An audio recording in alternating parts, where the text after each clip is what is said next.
So, folks might have been wondering what's going on at the River House and why there's been so many car videos. Well, that's a family business, father-in-law's business, and like it says in there, he's selling out, and I did those as a favor. And in order to keep them from overwhelming people, I tried to set them so they come on every other day, and they will continue for quite some time. You have my deepest apologies there.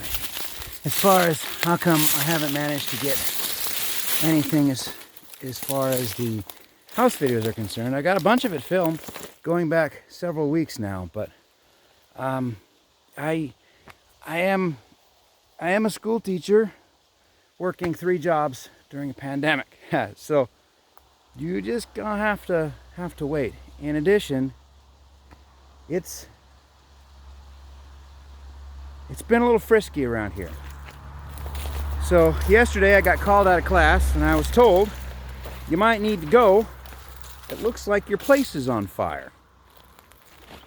Well, that's concerning.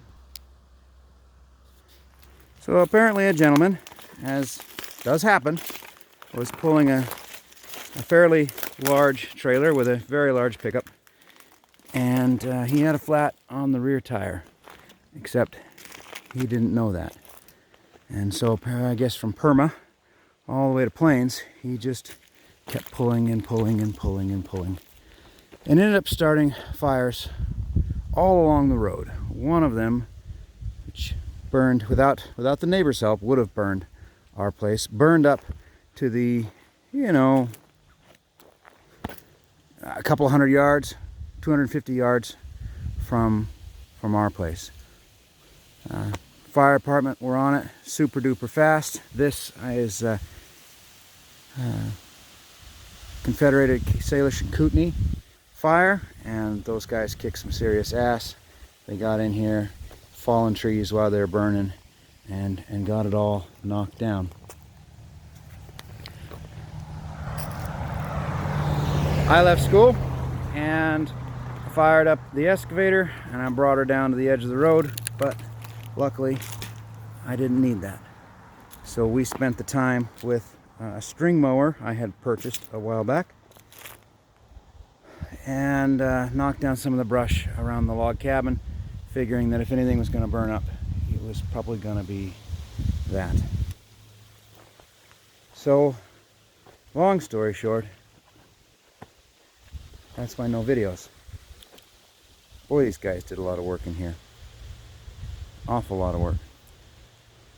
There are videos coming when I get a chance to make them. It's not that I owe anybody videos, and it's not that I'm making excuses for videos. I just letting folks know why things might have been going a little slow. But yeah, I hope to get those up and going. The folks at Hubbard Woods found out, well, I mentioned, but they sent us some t-shirts, and I wanted to thank them for that. This is just a little secondary right now. The only interesting or good thing, if that's such a thing, is that this has been absolutely choked completely with brush for decades down in here. And I've already noticed some hubcaps from the 30s and 40s, car jacks from the 30s and 40s, old bottles, stuff like that. So maybe Shay and I will come and walk along here and just poke and see kind of what there is to be seen. Again, very thankful that Confederated Salish Kootenai busted ass and got this bad boy out. The winds were probably gusting up past 30, and I'm thankful for Doug and Becky, because without their hard work, it definitely would have got to us.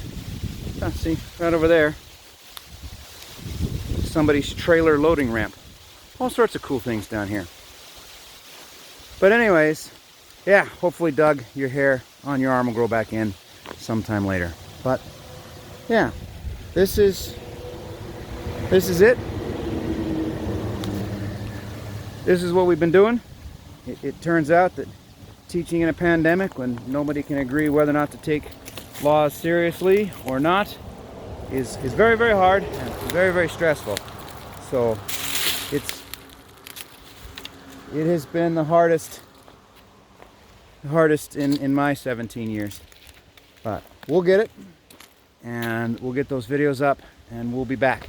So from everybody here at the River House and all of its toasty goodness,